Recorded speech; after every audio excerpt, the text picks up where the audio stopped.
ቤተሰቦች እንዴት ናችሁ? እንኳን ወደ ቪዥነሪ ቲዩብ በደህና መጣችሁ። በመጀመሪያ ቻናላችንን ሰብስክራይብ በማድረግ ጀምሩ። እንዲሁም ደግሞ በማጋራት ቤተሰብነታችሁን በደንብ እንድታሳውቁን ስንል በትህትና እንጠይቃለን። ስለዚህ ዛሬ በሚገርም ርዕስ ተገናኝተናል።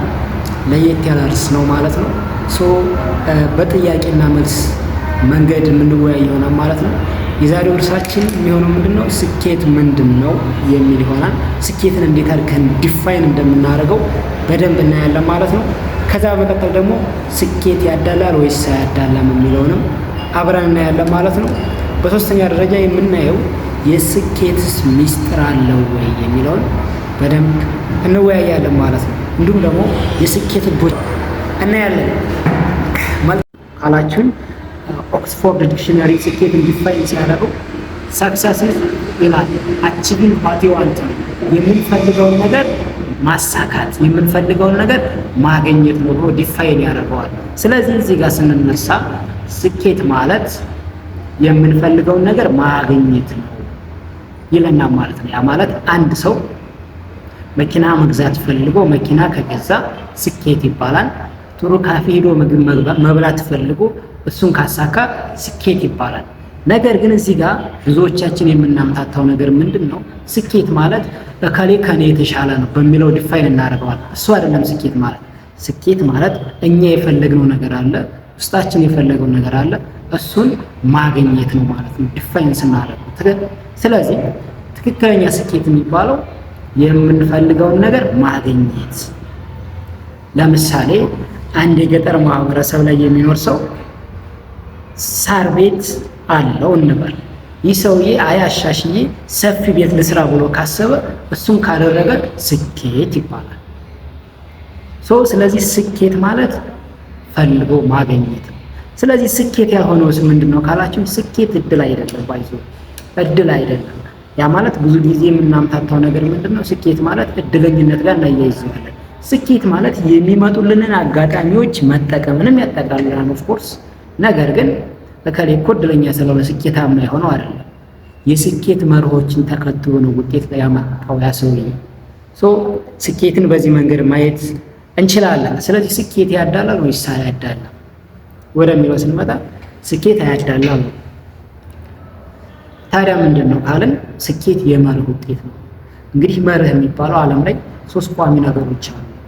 የመጀመሪያው መርህ ነው፣ ሁለተኛው ደግሞ ምርጫ ነው፣ ሶስተኛው ደግሞ ለውጥ ነው። እነዚህ ቋሚ ነገሮች ናቸው፣ አይቀየሩም። ሁሌም ምርጫ አለ፣ ሁሌም ለውጥ አለ፣ ሁሌም መርህ አለ። መርህ ደግሞ የነበረ የሚኖር እንዲሁም ደግሞ አሁንም ያለ ነው ማለት ነው። ስለዚህ ስኬት የመርህ ውጤት ነው እንጂ አያዳላም ማለት ነው። ኦኬ፣ ስለዚህ ስኬትስ ሚስጥር አለው ወይ? የስኬት ሚስጥሩ ምንድን ነው? በነገራችን ላይ ዓለም ላይ ለስኬት ያለው ሚስጥር ምንም ሚስጥር አለመኖሩ፣ ምንም አይነት ሚስጥር የለውም። በተደጋጋሚ የሚሰራ ስራ፣ ጸንቶ መስራትን የሚጠይቅ ትዕግስትን የሚጠይቅ ነገር ነው እና ስለዚህ የስኬት ሚስጥር የለውም። ስኬት የመርህ ውጤት ነው የሚለውን በደንብ እንዲታዩ እንድትይዙልኝ ይፈልጋለሁ። ከዛ መቀጠል የስኬት ህጎችስ ምንድን ናቸው የሚሉትን በደንብ እናያቸዋለን። እንግዲህ በዋነኛነት 5 የስኬት ህጎች ላይ በደንብ አተኩራለሁ ማለት ነው። ዘ 5 ሎው ኦፍ ሰክሰስ ራሱን የቻለ መጽሐፍም አለው። 5 የስኬት ህጎች ምን ምን ናቸው? በህይወታችን ሰፕላይ ብናደርጋቸው ምንድን ነው የምንጠቀመው የሚለውን በደንብ እናያለን ማለት ነው። ስለዚህ ከ5 የስኬት ህጎች የመጀመሪያው ዘ ሎው ኦፍ ዲዛይር ይባላል። ዘ ሎው ኦፍ ዲዛይር የመፈለግ ህግ ይባላል።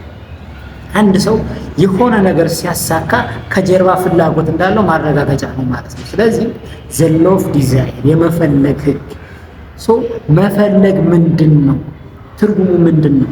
እንግዲህ አብዛኛው ሰው በህይወትም የተሻለ ሰው መሆን ትፈልጋለሁ፣ እፈልጋለሁ፣ ስኬታማ መሆን ትፈልጋለሁ፣ እፈልጋለሁ ይላል። ፍላጎት ማለት ተንገብግቦ መፈለግ፣ በጥልቅ ምክንያት መፈለግን አማክሎ የያዘ ነው። ስለዚህ ዘ ሎው ኦፍ ዲዛይር ወይም የመፈለግ ህግ የሚባለው ለምንፈልገው ነገር ዋጋ የምንከፍል የተሰጠን ኮሚትድ እንድንሆን የሚያደርገን መሆን አለበት ማለት ነው። የኔ ቤተሰቦች አንድ ጥያቄ ልጠይቃችሁ። ፍላጎት አላችሁ ሆይ? ህይወታችሁን የመቀየር ፍላጎት አላችሁ ሆይ? የምር መለወጥ ትፈልጋላችሁ? የምር ነው። ኦፍኮርስ እንፈልጋለን ልትሉ ትችላላችሁ። ኦኬ ኮሚትድ ናችሁ? ዋጋ ለመክፈል ዝግጁ ናችሁ? እንቅልፋችሁን መስዋዕት ልታደርጉ ዝግጁ ናችሁ? ሰውነታችሁን ልትቀንሱ ዝግጁ ናችሁ? የማያቋርጥ ጥረት ለማድረግ ዝግጁ ናችሁ? በዛ ልክ ትፈልጋላችሁ? ይሄን ጥያቄ ግልጽ ነው አይደለ? ከምትወዳቸው ሰዎች ተለይታችሁ ለመስራት ዝግጁ ናችሁ? ምቾታችሁን ዋጋ ከፍላችሁ ለመስራት ዝግጁ ናችሁ? ፍላጎት ማለት ዝም ብሎ መፈለግ ብቻ አይደለም፣ ተንገብግቦ መፈለግ። ለምሳሌ አንድ ምሳሌ ልንገራችሁ። አንድ ሰውዬ በምግብ የተጎዳ ነው። እንደ እውነት ያ ሰውዬ ምግብ ቤት ወደውኑ ሳያቅማማ ነው የሚበላው ወይስ አቅማምቶ? ሳያቅማማ ወደውኑ ይመገባል። ለምን? በህይወት መኖር ስላለበት። እንደዚህ አይነት ፍላጎት አላችሁ ወይ ነው ጥያቄ። የመጀመሪያው ስኬት መፈለግ ነው። ምን ትፈልጋለህ? በህይወትህ ምን ማሳካት ትፈልጋለህ? በህይወትሽ ምን ማሳካት ትፈልጋለሽ? ምን ማከናወን ትፈልጋለህ? እሱን በደንብ ማወቅ ከቻልክ አንደኛውን አሟላ ማለት ነው። ጥሩ። ሁለተኛው እንግዲህ የስኬት ህግ ዘ ሎው ኦፍ ቢሊፍ፣ የማመን ህግ። ማመን እንግዲህ በመጽሐፍ ቅዱስም ምንድነው በእምነት ተራራ ይናዳል ነው የሚባለው እና በእውቀት አይደለም በእምነት ነው። የፈለግከው ነገር እንደሚሳካልህ ምን ያክል እርግጠኛ ነህ? ታምናለህ ወይ እንደሚሳካልህ? ግልጽ ነው አይደለ? ታምናለህ ወይ እንደሚሳካልህ? ያሰብከው ነገር እውን እንደሚሆን ታምናለህ ወይ? ስለዚህ እዚህ ጋር አንድ ሰው ማመን ካቆመ ወዲያውኑ ያቆማል ማለት ነው። ባለበት ስታክ ያደርጋል ማለት ነው። ስለዚህ ማመን እንግዲህ እምነት ሲባል ሃይማኖታዊ አይደለም፣ በነገሮች ወይም በነገርየው ያለን እርግጠኝነት ማለት ነው። ስለዚህ በምትፈልገው ነገር ላይ እንደሚሳካ ምን ያክል እርግጠኛ ነህ? ትተማመናለህ? እሱ እንድትመልስልኝ እፈልጋለሁ። ኦኬ። ከዛ በመቀጠል እንግዲህ እምነት ሲባል ተስፋ ያደረግንበትን ነገር የሚያስረግጥልን ነገር፣ ተስፋ ያደረግንበት ነገርን የሚያስረግጥልን ተስፋ ያደረጋችሁለት ነገር እንዲረግጥ ከፈለጋችሁ ማመን አለባችሁ ማለት ነው። ስለዚህ ሁለተኛው የስኬት ህግ የማመን ህግ ይባላል ማለት ነው። ሶስተኛው የስኬት ህግ ዘ ሎው ኦፍ ፖዚቲቭ ቲንኪንግ፣ የቀና አመለካከት ህግ ይባላል።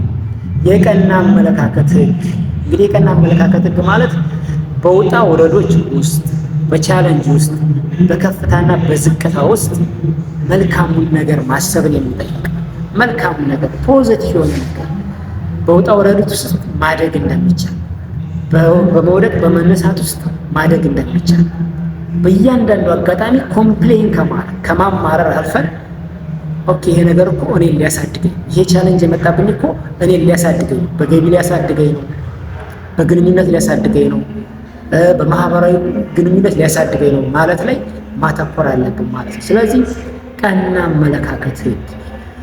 አንድ ጥያቄ ልጠይቃችሁ የኔ ቤተሰቦች፣ በውጣ ወረዶች ውስጥ ቻሌንጅ ሲገጥሟችሁ እያማራራችሁ ነው ወይስ በዚህ ምክንያት እኔ ላድግ ነው ብላችሁ ነው ራሳችሁን ኢቫሉዌት የምታደርጉት? ይህንን እንድትመልሱ ይፈልጋለሁ። መልካም እንግዲህ ወደ አራተኛው እንሄዳለን። አራተኛው የስኬት ህግ እንግዲህ ምንድነው? የጽናት ህግ። እንግዲህ የስኬት እናቱ ጽናት። ትልልቅ ፈተናዎች ሲገጥሙን ወደኋላ የምንሸራተት ከሆነ፣ ውጣ ወረዶች ሲገጥሙን ወደኋላ የምንመለስ ከሆነ፣ የማይመች ሁኔታዎች ሲገጥመን ወደኋላ የምንል ከሆነ፣ የምናፈገፍግ ከሆነ ስኬታማ መሆን አንችልም። እንግዲህ ስለዚህ መጽናት ያስፈልጋል። መጽናት ያስፈልጋል ማለት ሲባል እየሰሩ መጽናት፣ እየተገበሩ መጽናት፣ እየወጡ እየወረዱ መጽናት። እንዴት እንጽና ካላችሁኝ መጀመሪያ ፐርፐዛችሁን እወቁ፣ ዓላማችሁን እወቁ፣ የተፈጠራችሁበትን የህይወት ዓላማ እወቁ። ከዛስ የውሳኔ ሰው ሁኑ። ውሳኔ ላይ በደንብ እንዳትደራደሩ፣ ውሳኔ ላይ በደንብ ማተኮር ያስፈልጋል። ኦኬ እንዳላሰፋባችሁ እንግዲህ ጽናት የሚለውን በሌላ ታይትል ራሱን ችለን በደንብ የምናየው ይሆናል ማለት ነው። አምስተኛውና ዋነኛው ግብ የመቅረጽ ህግ ነው። እያንዳንዱን ተግባራችንን፣ ፍላጎቶቻችንን ግብ በመቅረጽ ወደ ተግባር መግባት ነው። እንግዲህ ግብ መቅረጽ ስንል ግባችን ሊሳካ የሚችል በጊዜ የተገደበ እንዲሁም ደግሞ ሊለካ የሚችል በጊዜ የተገደበ ሊለካ የሚችል እንዲሁም ደግሞ ሊደረስበት የሚችል መሆን አለበት። በዛ ልክ አክሽን ፕላን አውጥተን በደንብ መስራት ያስፈልጋል ማለት ነው።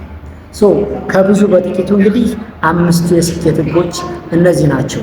በሌላ ጊዜ ደግሞ ሰፋ ባለ ርዕስ እንገናኛለን።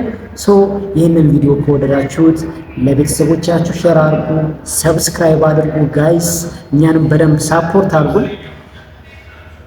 አመሰግናለሁ።